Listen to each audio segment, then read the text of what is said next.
Time for Alamogordo Town News on Crazy Radio. I'm Anthony Lucero. When it comes to news here on KALH, weather always comes first.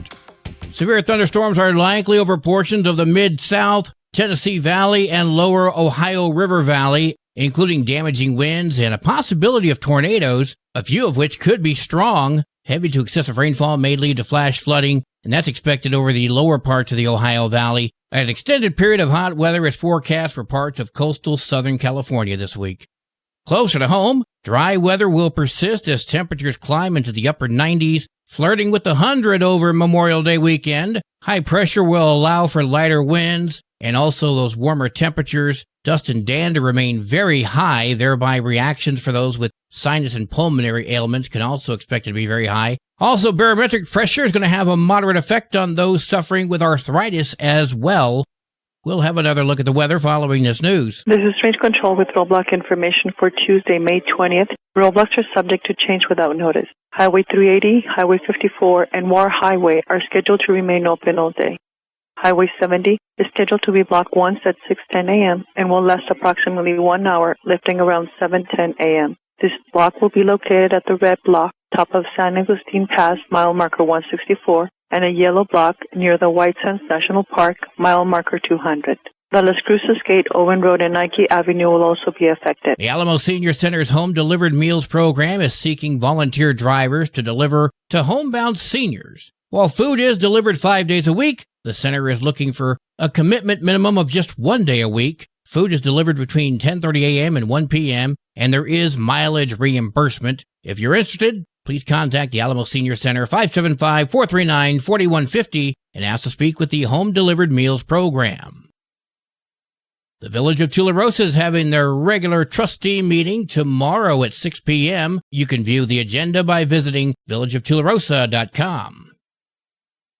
Be advised that the Alamogordo Police Department is more concerned about you wearing a seatbelt than they are about chasing down crime. It's click it or ticket, day or night, and that's happening now. Law Enforcement Torch Run presents the State Relay Run 2025 for Special Olympics. The Reynosa Police Department's Torch Run will be on Sunday, 8 a.m. to 10:30 a.m. from Albertsons to Country Club Park. Hot dogs, snow cones, jumpers, cornhole, and a whole lot more. If you have any questions, call 505-363-3013. Tiburon Development Council presents Memorial Day 2025 festivities. Memorial Day is going to be the opening of all of our festivities up here in Tiburon. We're opening the pool for the season. At the pool, we're going to have hot dogs and hamburgers for sale. All those donations go to the TDC, where we will put them back into the community. There's going to be a silent auction and garage sale starting at 9 a.m. at the Busy Bee, which is our local grocery store. We will also have the Tiburon Golfers Association is holding a Memorial Day golf scramble on Saturday, May 24th.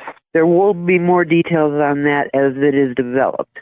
Saturday evening, we will have a band, Locomotion, at the Busy Bee. Sunday will be the garage sale silent auction. The drawing's at 4 p.m. Sunday, the Neighborhood Watch will end the weekend with our movie matinee. In the parking lot of the lodge, which is our utility building, we are having vendors. We need vendors to come up, set up, and sell whatever they like to sell, showcase whatever they like to showcase, and set up on that starts Friday evening, May 23rd. And on Sunday, you must be set up by 9 a.m. And for the vendors, you would contact me at terriratley.tdc@gmail.com, and I will make sure that you are put on the vendor list and that you have space.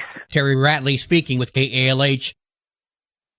The Alamogordo White Sands Regional Airport Open House is happening on May 31st from 10 a.m. to 2 p.m. Free entry, planes on display, food trucks, STEM vendors, and a whole lot more.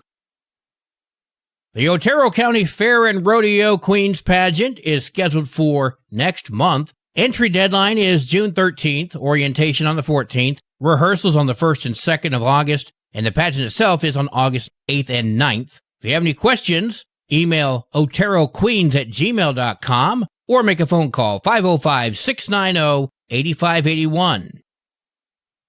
Water restrictions are in full effect. We heard from Tularosa Mayor Debbie Cooksey. Even numbers, water Tuesdays, Thursdays, and Saturdays.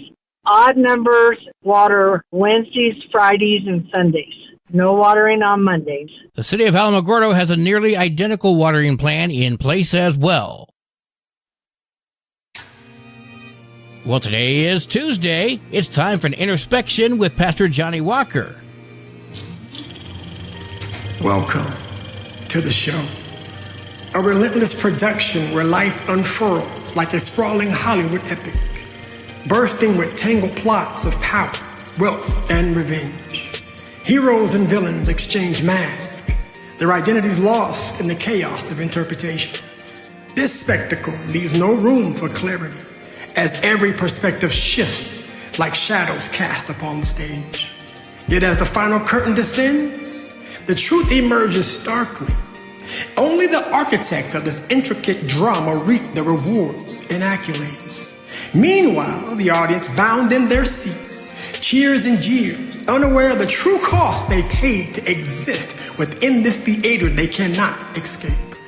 Welcome to the show, where dreams collide and shadows grow, a masterpiece of wealth and might, played out beneath the fading light.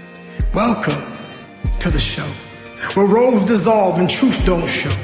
Heroes crumble, villains rise, lost between the scripted lies.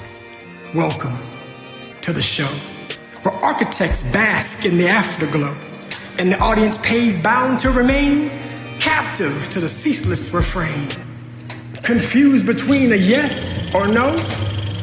Welcome to the show. News from around the state in just a moment. This is Alamogordo Town News on Crazy Radio. I'm Anthony Lucero. From basic to advanced computer repairs, it's GalacticGeeksPCRepair.com. Local business owned and operated by Greg Gutierrez. Available for on-site work from 9 to 6 daily. Installations, upgrades, even virus repair. For information, email Greg at GalacticGeeksPCRepair.com. Google IT support, professionally certified. Directory Plus is the right size book. It's the book if you need a phone book. That's what just one person has to say about Directory Plus. With its red cover, features, colorful yellow pages, and lots more, it's no wonder people all over use Directory Plus. It has so much more information. You can cross-check phone numbers or addresses or pretty much anything.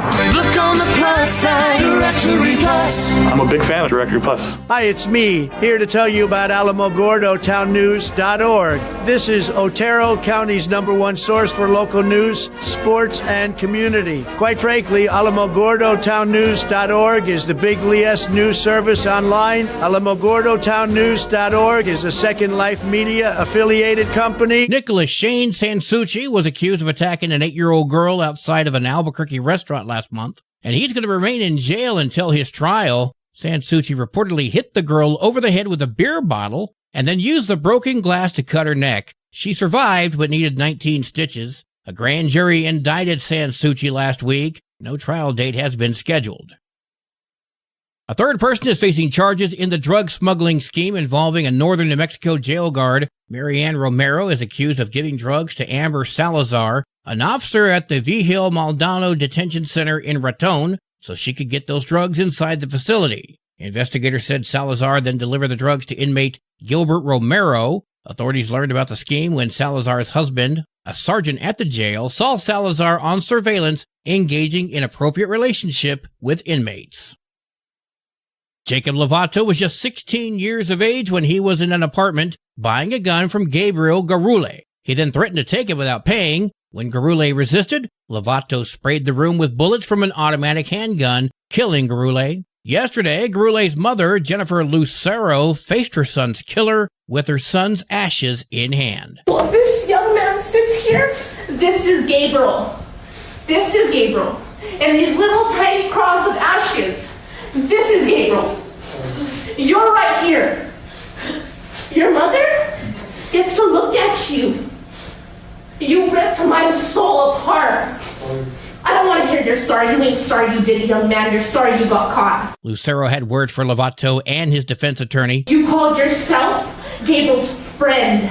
Gabriel would have helped you. Gabriel would have loved you. And you While I'm sitting there, you don't even have the respect to listen to our statements. You sat there with photos of my son trying to make him out to be the bad guy with the guns. She pled with a judge for the maximum sentence. What I hope is that you rot. I hope you get the maximum sentence. I hope that you die slowly in jail and your mother feels like I do every single day. Lovato pled guilty to first-degree murder and faces up to 25 years in prison. His sentencing continues today. The Predatory Behavior Management Program is the euphemism that the Department of Correction uses for long-term solitary confinement. Lalita Moskowitz is the managing attorney for the ACLU of New Mexico, and she says the program has been misused for years. The ACLU shared a photo showing the conditions they say inmates are dealing with. She spoke to KOAT. This is in cells that are approximately the size of a parking space. They're often filthy, always isolated, and people are confined there for at least a year, often more than a year at a time. Now, the ACLU is filing a lawsuit against the New Mexico Department of Corrections to change the policy on this program or end it altogether. The New Mexico Corrections Department did not directly comment on the pending lawsuit, but argues that the term solitary confinement does not exist within the system. Well, that solves that. A wildfire is burning on Pena Park in the Oregon Mountains Desert Peaks National Monument. That's outside of Hatch in Donna Ana County. The fire on Pena Peak began on Saturday and is believed to have been caused by lightning. It's estimated to be around 200 acres in size and 0% containment at last check. The fire is around 8 miles south of Hatch, which is 30 miles northeast of Las Cruces.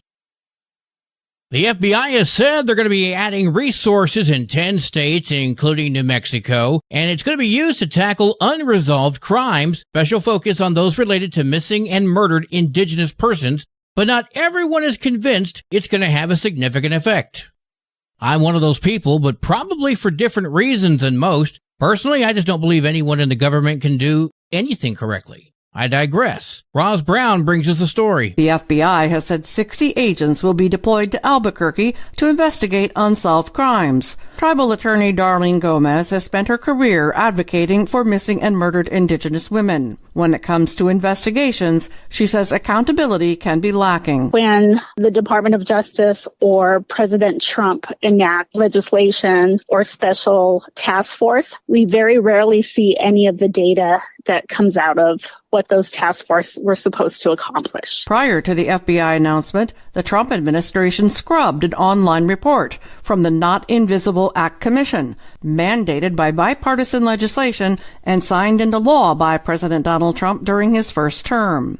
In the U.S., less than 4% of the population identifies as Native American, but it's disproportionately affected by violence, domestic abuse, and mental health disorders. Gomez has a friend who's been missing for 24 years, so she's encouraged New Mexico recently adopted the Turquoise Alert, a system to help locate missing Indigenous people similar to an Amber Alert for missing children, and already operational in California, Colorado, and Washington. Nonetheless, Gomez worries New Mexico is backsliding on its commitment to locate the missing. I feel like New Mexico was once the premier state in the country working on murdered, missing Indigenous women and relative topics, and we were making huge, significant strides. And now we are down at the bottom again. Recent numbers are not available, but as of 2019, homicide was the third most common cause of death for Native American girls aged 15 to 19 and aged 20 to 24. The FBI's National Crime Information Center showed more than 10,000 entries for missing Indigenous people in 2023, a number believed to be inaccurately low. I'm Roz Brown reporting. Your Crazy Radio spot-on weather forecast for the Tularosa Basin today calls for sunny skies, mostly clear tonight, sunny tomorrow. High today of 82, low tonight of 56, high tomorrow 81 degrees. In Cloudcroft, sunny skies today, winds gusting up to 23 miles per hour. Mostly clear tonight, winds gusting up to 18. Sunny tomorrow, winds gusting up to 22. Your high today in Cloudcroft, 62, low tonight of 41, high tomorrow 69 degrees. Local breaking news can be found on our website, alamogordotownnews.org, and you can learn more about Crazy Radio by visiting kalhradio.org. Also, check out the Crazy KALH Radio YouTube channel. That's where we post our daily newscasts, complete interviews, and other information which concerns everyone in the Tularosa Basin, be sure to give this video a like and subscribe to our channel if you've not done so already. That way you too can remain informed of the goings-on in the Tularosa Basin. And that concludes today's edition of Alamogordo Town News on Crazy Radio. I'm Anthony Lucero.